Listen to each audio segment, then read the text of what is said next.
Hello student, आज हम पढ़ेंगे सेल स्ट्रक्चर एंड फंक्शन के बारे में। ये सेल का स्ट्रक्चर कैसा होता है, फंक्शन कैसा होता है और ये कैसे किस टाइप के होते हैं, यूनिसेलुलर होते हैं, मल्टी सेलुलर होते हैं, इसे डिस्कवर किसने किया था, आज हम इसके बारे में पढ़ेंगे।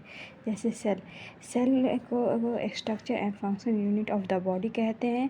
सेल सिंगल यूनिट सेल होता है और मल्टीपल सेल मिलके टिश्यू का निर्माण करता है और मल्टीपल टिश्यू मिलके एक ऑर्गन का निर्माण करता है और मल्टीपल ऑर्गन मिलके ऑर्गन सिस्टम का निर्माण करता है।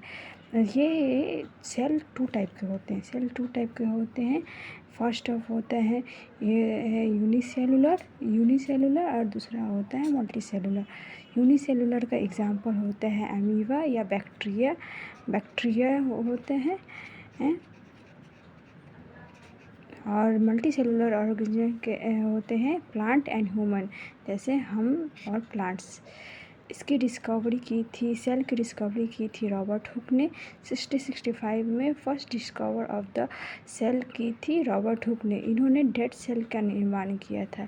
इन्होंने एक कॉर्क के स्लाइस में he used a compound microscopy to examine the thin slice of cork।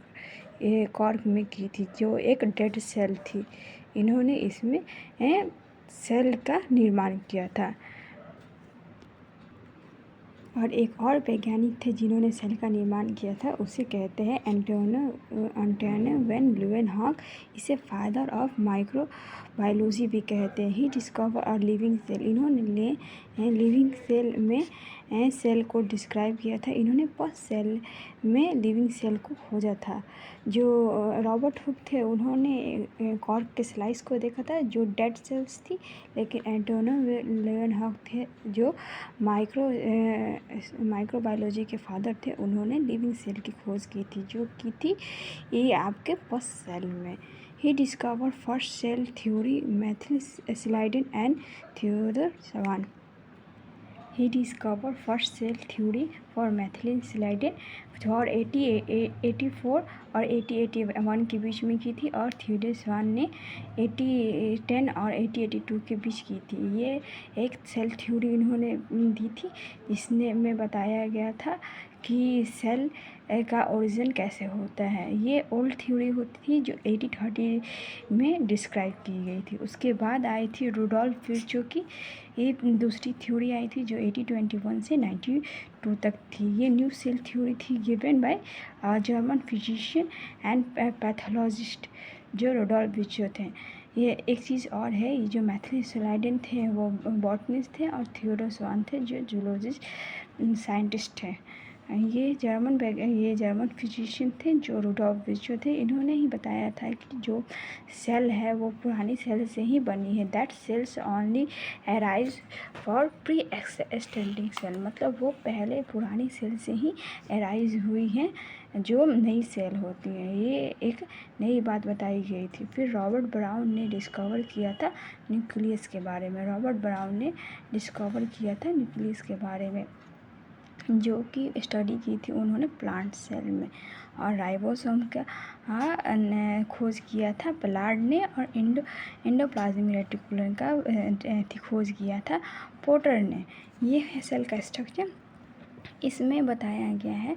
इसे कहते हैं गॉल्सी बॉडी होती है, सेल का स्ट्रक्चर होता है। सेल का स्ट्रक्चर में हमारे सेल में सेल वॉल नहीं होता है, क्योंकि हमारे सेल में सेल वॉल होता, हमारे शरीर में सेल वॉल होता तो हम मूवमेंट नहीं कर पाते, क्योंकि सेल वॉल होने की वजह से वो एक फिक्स स्ट्रक्चर होता है। लेकिन सेल पर हम लोग के सेल में प्लाज्मा मेम्ब्रेन होते हैं जो एक सेमी परमिएबल होते हैं, जेली लाइक होते हैं।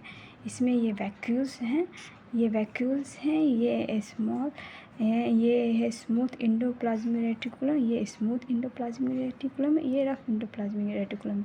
रफ एंडोप्लाज्मिक रेटिकुलम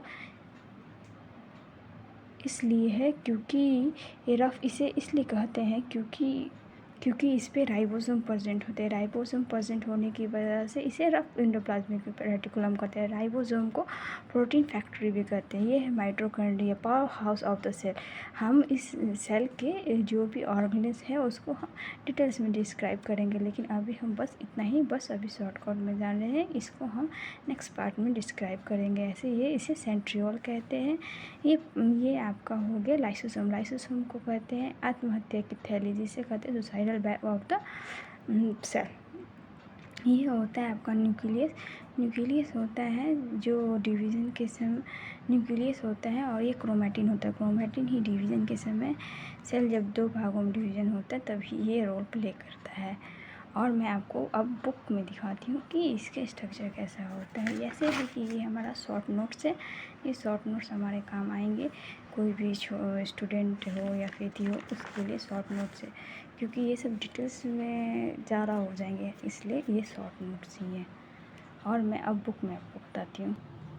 देखिएगा, ये होते हैं आपके सेल का स्ट्रक्चर है, जिसमें रफ एंडोप्लाज्मिक रेटिकुलम है। रफ एंडोप्लाज्मिक रेटिकुलम में विथ राइबोसोम, मतलब राइबोसोम प्रेजेंट होते हैं।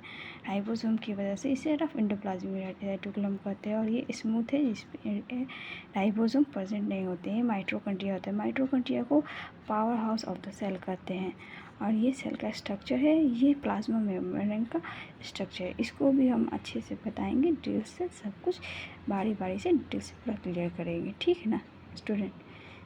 आज के लिए बस इतना ही है, और हम नेक्स्ट वीडियो में इतनी करेंगे। बताइएगा कि कैसा रहा। थोड़ा सा मेरा स्टडी इसके लिए फर्स्ट टाइम मैंने यूज़ किया है, तो थोड़ा सा सपोर्ट कीजिएगा स्टूडेंट। और बाकी आपको बताइएगा कि और क्या क्या चाहिए, मैं आपको सब प्रोवाइड कराऊँगी।